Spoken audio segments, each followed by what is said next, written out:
तो hello guys and welcome to my YouTube channel Indie Italy. तो आज का जो वीडियो होने वाला है वो अपने इंडियन स्टूडेंट्स जो इटली जा रहे हैं, तो जिन्होंने अपॉइंटमेंट बुक किया है वीज़ा का या जिनका रह गया है मतलब बुक करना, तो ठीक है, तो उनके लिए ये वीडियो है। और सबसे इम्पोर्टेंट जो इंटरव्यू में जो क्वेश्चंस पूछे जाते हैं तो उसके बारे में ये वीडियो होने वाला है। तो बाकी का जो शॉर्ट में आपको समझा दूंगा कि वीएफएस जाके आपको क्या करना है। तो उसके बाद जो मेन डिटेल में डिस्कस होगा वो इंटरव्यू क्वेश्चन है। तो ठीक है, तो सबसे पहले जो जो स्टूडेंट्स जिन्होंने अपॉइंटमेंट बुक किया है, जो उनका जो स्लॉट है टाइम का, तो वो टाइम स्लॉट में वो वीएफएस जाएंगे। तो अंदर जाके वो आपको पहले पूछते हैं और बोलते हैं कि वीआईपी लाउंज चाहिए कि आपको। तो सीधा बोलने का नहीं, हमें नहीं चाहिए, क्योंकि कोई फ़र्क नहीं होता है इतना उसमें। बस आपको उधर एक ऑफिसर दे दिया जाता है अपॉइंट करके और उधर आपको कॉफ़ी वगैरह कुछ मिलती है। तो अच्छा है कि बाहर जाके आप 3,000 की कितनी भी कॉफ़ी पिए और कितना भी देर अच्छे होटल में बैठे। तो ये तो छोड़ दो, अंदर जाके फिर आपको फर्स्ट फ्लोर पे, मैं मुंबई काउंसलेट के बारे में बता रहा हूँ, तो फर्स्ट फ्लोर पे आपको जो इटालियन ब्लॉक होगा तो उधर आपको जाना है। तो उधर जाके आपको टोकन मिलेगा और आपको एलईडी पे आपका टोकन नंबर फ्लैश होगा और आपका काउंटर फ्लैश होगा, ठीक है। तो उधर जाके जो वीज़ा ऑफिसर है तो उसको अपने सारे डॉक्यूमेंट सबमिट करने हैं, तो वही सब करता है, अरेंज कर देता है, उसका कोई टेंशन मत ले। अगर आपको लगता है कि एक पूरे डॉक्यूमेंट्स पे एक अलग सी वीडियो बनानी है या डॉक्यूमेंट्स और प्री रिफ्यूज़ल, तो ये दो टॉपिक्स जो कवर करने हैं तो उसके लिए एक अलग सी वीडियो बनाऊंगा मैं। अगर आपको चाहते हैं तो कमेंट बॉक्स में आप मेंशन कीजिए, ठीक है। तो इसके बाद जो आपका जो वीज़ा ये आपको उसमें पैसे वगैरह भर दोगे, तो उसके बाद आपको जो ऊपर सेकंड फ्लोर पे भेजते हैं उधर आपका इंटरव्यू होता है, ठीक है। तो आपका जो इंटरव्यू होगा वीज़ा के लिए वो पूरा का पूरा इंग्लिश में होने वाला है। एक छोटी सी रूम रहती है, उसमें आपको भेजा जाता है अंदर। उधर एक पीसी रहता है, उसके ऊपर कैमरा रहता है। तो मतलब इंटरव्यूअर जो है वो आपको देख सकता है पर आप उसको नहीं देख सकते, ब्लैक स्क्रीन रहता है पूरा, ठीक है। आपका उसके साथ कम्युनिकेशन बस हेडफोन से होने वाला है, ठीक है। तो जो सबसे पहला सवाल होता है वो सब में कॉमन रहेगा, वो है कि आपका इंट्रोडक्शन दो, आपको इंट्रोड्यूस करो खुद को। तो उसमें आपका नाम वगैरह, आपका गांव या आपका बैचलर्स कौन सा है, किस में कंप्लीट किया है। तो उसके बाद आपका जो हॉबी है वो भी आपने बतानी है। अगर उसके इंटरेस्ट में है तो वो उसके ऊपर और क्वेश्चन पूछेगा और आपके लिए ज़्यादा वो मतलब थोड़ा सा आप रिलैक्स हो जाओगे, ठीक है।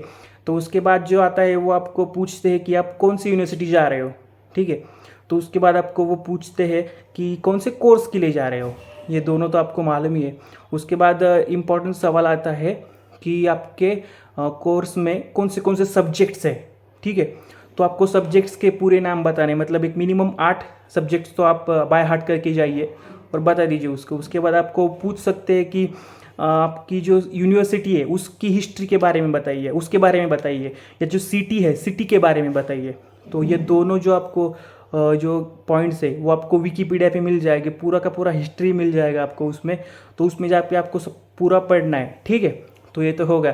उसके बाद आपको पूछते हैं कि मतलब वो ट्रिकी करके पूछते, घुमा फिरा के पूछते हैं। तो अगर उधर वो पूछते हैं कि उधर तो 20 घंटे अलाउड है पार्ट टाइम जॉब, तो आप करोगे क्या। फिर आपको बोलना है कि नहीं सर, मैं ऐसा करने नहीं वाला। मेरे जो स्पॉन्सर है, मेरे मदर फादर, तो उन्होंने जो सफिशेंट फंड्स रखे हैं तो उसका मैं यूज़ करूँगा और मैं उधर पढ़ाई पे ही फोकस करूँगा, ऐसा आपको क्लियरली बताना है। और आपका जो पर्सपेक्टिव है, आपका डिसीजन है, वो आप क्लियर करके जाना है। मतलब आपको उधर जाना है मास्टर्स कंप्लीट करके फिर से ऐसा वापस आना है, ये आपका यही डिसीजन क्लियर होना चाहिए, ठीक है। वो उसको भी समझना चाहिए कि बाबा ये फिर से वापस आने वाला है, ठीक है। तो आप जाने के बाद आपके ऊपर रहता है, अब आओ या ना आओ, पर उसको तो बताना रहता है कि हम आने वाले हैं, मास्टर जैसे ही ख़त्म होते हैं उसके बाद। तो उसके बाद आपको जो टेक्निकल क्वेश्चन भी पूछ सकते हैं। अभी देखिए मेरे दोस्त थे मैकेनिकल बैकग्राउंड से, मैकेनिकल इंजीनियरिंग और बाकी के भी इंजीनियरिंग, तो उनको पूछा था कि आप टॉर्क के बारे में बताइए, एनीलिंग क्या है और थर्मोडाइनेमिक्स क्या है, उसके लॉस क्या है, ऐसा पूछते हैं। फार्मेसी वालों को भी उसका बेसिक पूछते हैं टेक्निकल, एग्रीकल्चर वालों के भी उनका बेसिक पूछते हैं टेक्निकल, ठीक है। तो ये तो हो गया टेक्निकल क्वेश्चन, उसमें आप कुछ टेंशन नहीं, आप कर दोगे, ठीक है। तो उसके बाद जो है वो आपको मतलब मेरे दोस्त को पूछा था ये सवाल, मतलब ऐसे घुमा फिरा के वही पूछते हैं, मतलब कभी कभी ट्रिकी होता है और सब उसके जो इंटरव्यू है उसके मूड पे डिपेंड रहता है। तो मेरे दोस्त को पूछा था कि भाई अगर तू उधर जाता है, उधर इटालियन लड़की के प्यार में तू गिर जाता है, मतलब उससे प्यार हो जाता है तुझे, तो तू क्या करेगा। तो अगले अपने सिंगल बंदे तो बोलते हैं कि मेरा ऐसा हो नहीं सकता, मेरे घर वाले मानेंगे नहीं, अब्बा नहीं मानेंगे, ऐसा कुछ बोल देते। पर ऐसा आपको बोलना नहीं है, मतलब सिंपल उसका आंसर दे देता हूँ आपको। बोलना है कि आपका भले आपका रिलेशनशिप हो या ना हो, आपको बोलना है कि मेरे पहले से ही इंडिया में मेरी गर्लफ्रेंड है, 8 साल से हमारा चालू है, मतलब रिलेशनशिप में है। और जैसे मेरा मास्टर्स कंप्लीट होगा मैं फिर से वापस आऊँगा, उसके साथ शादी कर लूँगा। ऐसा आपको बताना है, मतलब आपका क्लियर थॉट, मतलब क्लियर होना चाहिए आपका, बस आपको फिर से वापस आना है, यही आपको उसमें उसको दिखाना है। मतलब वो घुमा फिरा के पूछेगा कि आप उधर सेटल होने वाले हो का, उसका मोटिव होगा कि आपसे कहलवाए कि आप सेटल होना है, पर आपको ऐसा नहीं होने देना, ठीक है। तो ये तो हो गया। तो अभी मेरा एक्सपीरियंस बताऊंगा मेरे बारे मैं जब गया था अंदर इंटरव्यू के लिए, तो मुझे तो मेरा फुल चिल था इंटरव्यू पूरा।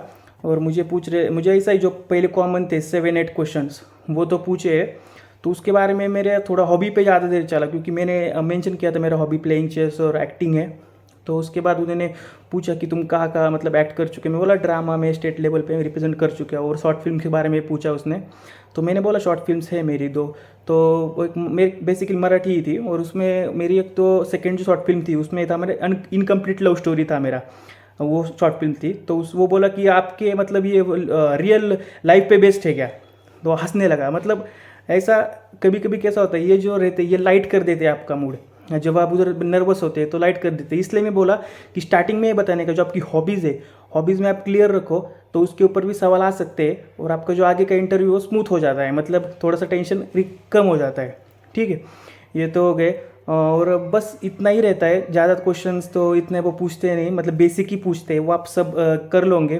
और जितने भी व्यूअर्स है जो वीडियो देख रहे हैं, मैं सबको ऑल द बेस्ट कहूँगा, और सबको वीज़ा लग जाए ऐसी मैं मतलब प्रे करूँगा गॉड से। तो बस इतना ही। और अगर आपको ये वीडियो अच्छी लगी हो, इसमें से थोड़ा भी आपको कुछ इन्फॉर्मेशन मिला हो, तो लाइक कर दीजिए, शेयर कर दीजिए, सब्सक्राइब कर दीजिए। और मिलते हैं अगली वीडियो में, तब तक बाय बाय।